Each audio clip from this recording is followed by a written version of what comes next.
A igreja de Corinto diminuía. Participavam da ceia do Senhor indignamente? Ok, o Senhor ceifava a vida de vários, ceifou a vida de vários deles e fez muitos cair de cama. Assim é a igreja de Deus, ela diminui. E ela não somente diminui por causa da disciplina de Deus. E no que diz respeito à disciplina de Deus, é necessário termos cuidado. O mesmo Deus que atuou na igreja de Jerusalém, ceifando a vida de Ananias e Safira, é o Deus que age hoje nas igrejas sérias. Ananias e Safira foram mortos porque mentiram para a igreja. Sabe o que eles fizeram? Eles quiseram passar uma impressão falsa. Eles venderam a sua propriedade e disseram: olha, aqui está todo o dinheiro. Não eram obrigados a dar nada. Não tinha obrigação de dar nada. Podiam guardar tudo para si. Pedro disse: conservando o dinheiro não seria seu. Você não tinha que dar nada. Podia guardar tudo, gastasse onde quisesse. Mas ele quis dar uma ideia diferente e errada de si. Quis transmitir uma ideia falsa de si. Ele e a sua esposa disseram: olha, aqui está todo o valor da venda. E não era verdade, eles retiveram o valor. Eles poderiam ter dito: olha, Pedro, eu vou dar uma parte só, não vou dar tudo, não teria problema. Mas eles mentiram para a igreja, para transmitir uma ideia falsa acerca deles. E Pedro disse: vocês, quando mentiram para a igreja, mentiram para o Espírito Santo. Quando vocês enganaram a igreja, vocês trouxeram mácula e pecado para dentro dela. E essa igreja, esse povo, é o povo redimido e santo. O Senhor não tolera isso. O Senhor não tolera que alguém engane a sua noiva, zombe da sua noiva e macule a sua noiva. Vocês vão morrer. E os dois morreram. Temos que ficar alertas quanto a isso. Será que você faz isso? Será que você tenta transmitir aqui na igreja uma ideia falsa? E macula a igreja com a sua conduta? E mente para a igreja e engana a igreja com aquilo que você faz lá fora? No seu coração? O texto nos ensina: cuidado, porque o Senhor faz a igreja boa diminuir. Ele pune o seu povo para purificar a sua igreja. Eu soube da história de um homem que era a pedra no sapato da igreja de um pastor americano que eu conheci em Atibaia. Era pedra no sapato dele. Eu contei essa história uma vez aqui na escola dominical. Eu conheci esse pastor, ele contou para nós essa história de um homem que liderava um grupo na igreja para atacar o pastor e a igreja como um todo. Não estou dizendo aqui que o pastor é ungido do Senhor, que não pode atacar, nada disso. O pastor é ungido como qualquer crente, ok? O pastor não é ungidão lá, não toque no ungido, não é nada disso. Há pastores que são atacáveis, que merecem ser atacados. Mas esse pastor não era o caso, era um homem sério, um homem de Deus. E esse seu inimigo sempre se levantava para atacar o seu ministério, estimulando outras pessoas a se unirem a ele. E era um problema sério. Além desse problema que havia com esse homem na igreja, o pastor enfrentava a terrível angústia de ver a sua mulher doente. Ela tinha vários tumores no cérebro, a esposa desse pastor. Tanto ela faleceu depois de algum tempo. E ele sofria com sua esposa tão doente, e ainda sofria na igreja com aquele homem que sempre se insurgia contra ele. Um dia, o pastor estava liderando uma reunião na igreja, e esse homem se levantou, se colocou no meio do corredor, veio na direção do pastor e apontou o dedo para ele e caiu morto.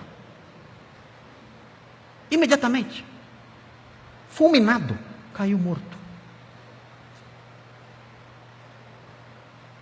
E agora? O que foi isso? Mera coincidência? Deus age muito através das coincidências, não? Aquele homem caiu morto ali. Todo o seu grupo então pensou: acho que é melhor a gente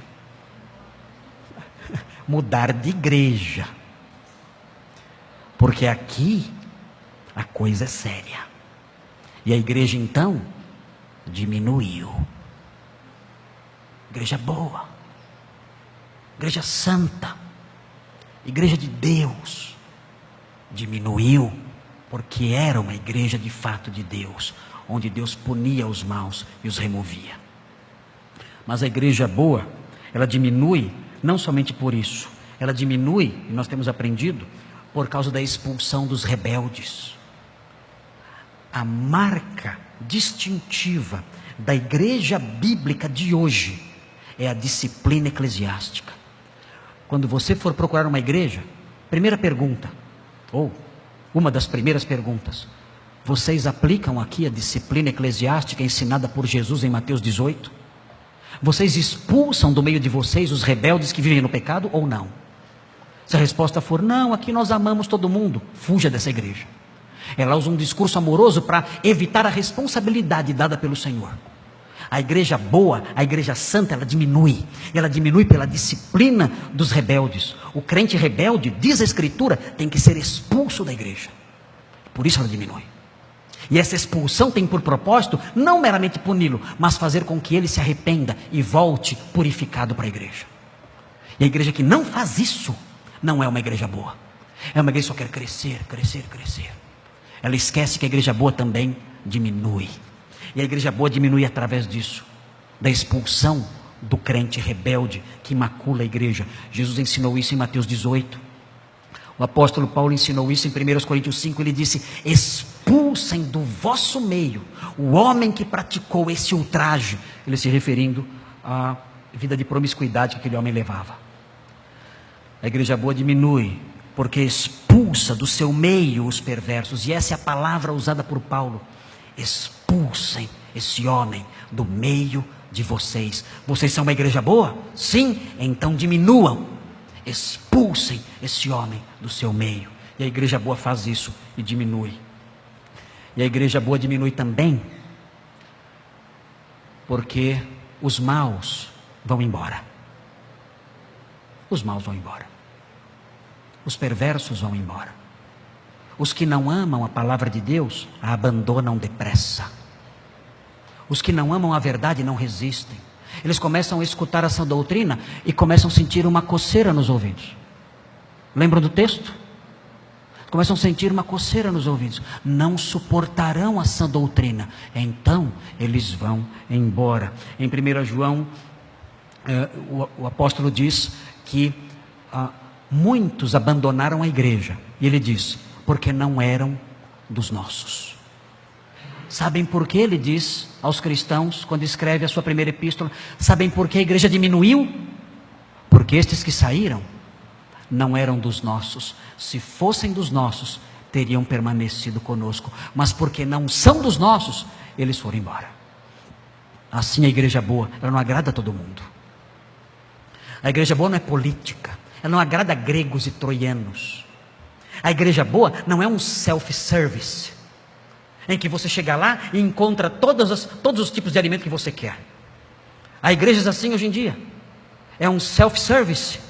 Você chega na igreja e diz: olha, lá tem a classe que ensina teologia calvinista, você pode frequentar lá se você quiser.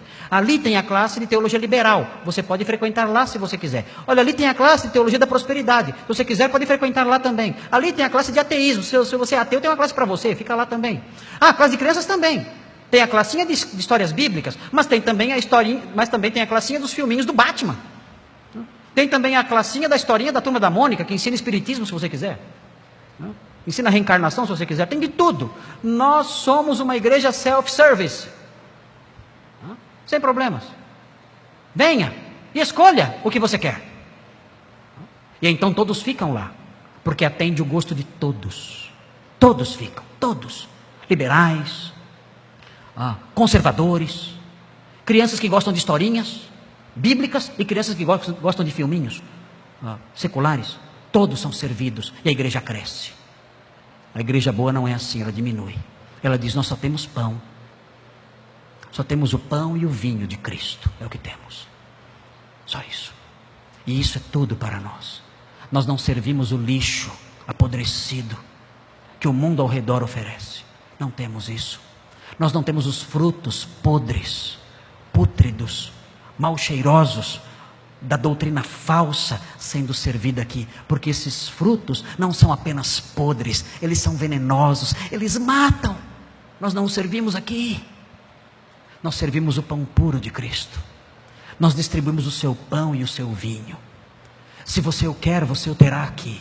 Se você não o quer, terá que ir embora. Terá que ir embora. Não será dos nossos. Nossa igreja diminuirá, porque o que temos é somente isso: o pão e o vinho do Senhor.